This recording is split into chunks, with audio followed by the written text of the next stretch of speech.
Bonjour ou bonsoir. Voici l'histoire des deux cailloux. Dans un village vivait un homme avec sa fille.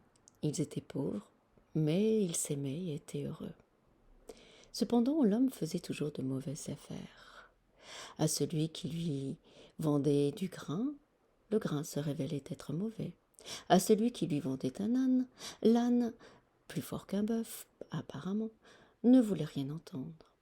Et quand la fille lui dit d'aller revendre l'âne, ou bien de redonner le grain, bien sûr, les mauvais vendeurs répondaient que c'était lui, l'homme, qui ne savait pas bien semer, ou bien qui ne savait pas parler à l'âme.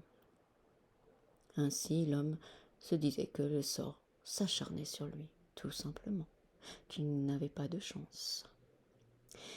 Tant et si bien qu'il commença à s'endetter auprès du vieil homme malhonnête du village. Celui-ci, bien sûr, fournit le bois pour qu'il se chauffe, fournit la soupe, fournit des ânes. Mais vint un jour où il fallait rembourser la dette. Ah, voici mon sauveur qui est là sur le chemin, dit le bon père de famille, sa fille à ses côtés. Mais le vieux malhonnête lui dit: allons, allons, le bon, c'est l'heure maintenant de régler tes dettes. Comment? Commença à se tordre les mains le jeune père de famille. Je ne peux, les récoltes ne sont pas encore faites. Mon Dieu, comment vais-je faire? C'est très simple, dit le vieil homme malhonnête, qui eut un sourire narquois en regardant la jeune fille. Ta fille est bien belle, tu sais. Si tu me la donnes, eh bien, tu deviendrais mon père. Et ainsi, tu n'aurais plus du tout de dette à me rembourser, et nous vivrions tous les trois bien heureux. La jeune fille eut un regard épouvanté. Heureusement, son père partageait le même sentiment. Ah non, non, non, non, non, non, non, pas question, je ne vais pas donner ma fille. Oh, non, non, non, non, non, non, non, non, non, non, non, non, non, non, non, non, non. Mais le vieil homme insistait. Écoute-moi bien. Si tu ne me rembourses pas, je te fais jeter en prison. Alors, tu me donnes ta fille, oui ou non?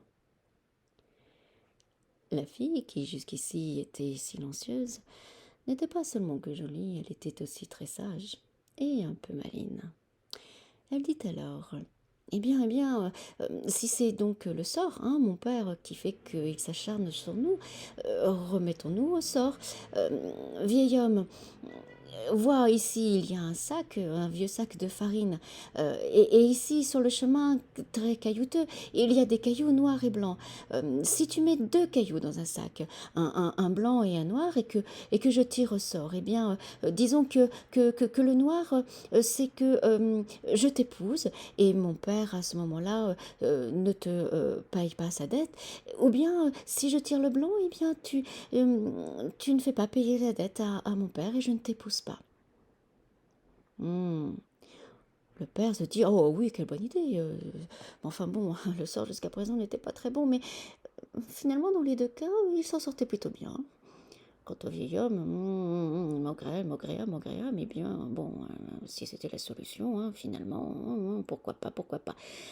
La jeune fille fit bien répéter: le noir, je ne t'épouse pas, et mon père ne te paye pas la dette. Hein. Le blanc, je t'épouse, mais mon père ne paye pas la dette, n'est-ce pas?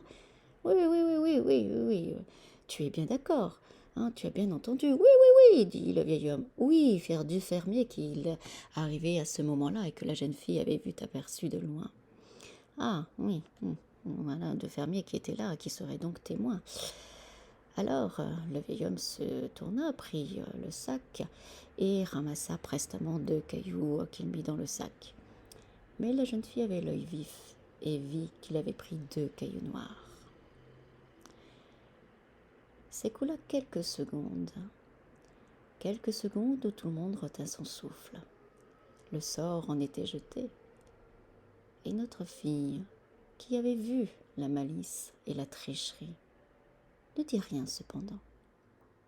Et d'un coup, elle feignit une grande émotion qu'elle n'avait pas jusqu'à là, et se mit à trembler de tout son corps, faisant répéter encore une fois: le noir, c'est que je t'épouse, le blanc, je ne t'épouse pas, hein, c'est bien ça, oui, oui, oui, oui, oui, crièrent tout le monde. tant et si bien que quand elle plongea sa main avec une grande émotion et qu'elle piocha le caillou, elle l'échappa. Oh fit-elle, mon Dieu, que je suis maladroite. Oh, le père se dit oh là, oh là, oh là là, ça y est, le sort recommence à s'acharner. Quant au vieil homme, il regardait par terre et les deux fermiers aussi. Alors un des fermiers dit une idée, il dit bah, ma foi, si dans le sac le caillou qui reste est noir, c'est qu'elle a tiré le blanc. Et l'autre répondit bah, ma foi, si dans le sac il reste le caillou noir, le caillou blanc, c'est qu'elle a tiré le noir. Oui, oui, fit le vieil homme qui, malheureusement, lui, savait bien ce qu'il restait dans le sac, mais il ne pouvait avouer sa tricherie, n'est-ce pas? Alors, il plongea sa main et sortit le caillou noir.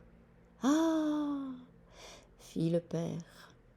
Il était donc débarrassé à tout jamais de sa dette du vieil homme et gardait sa fille auprès de lui. Ah fit la jeune fille soulagée. Elle n'avait pas à épouser le vieil homme. Quant au vieil homme, il était bien obligé de reconnaître, vu qu'il y avait des témoins, qu'il ne se ferait pas rembourser sa dette. Pour une fois, il s'était bien fait avoir.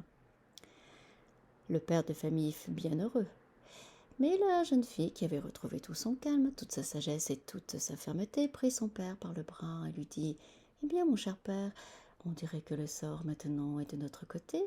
Alors, tu m'accorderas bien le fait que maintenant je m'occupe de tes affaires. » « Oh, pourquoi pas, dit le père, après tout, oui, si le sort en veut ainsi. » Et la jeune fille se mit à rire.